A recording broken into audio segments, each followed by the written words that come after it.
काल झालेल्या वादळी वाऱ्यासह गारपीट पावसामुळे वडवणी तालुक्यातील सोनाखोटा येथील जिल्हा परिषद प्राथमिक शाळेचे मोठे नुकसान झाले आहे।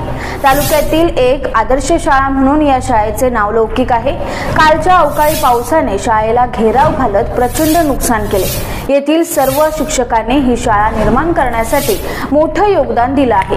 मात्र आता या शाळेची दुरावस्था पाहवत नाही।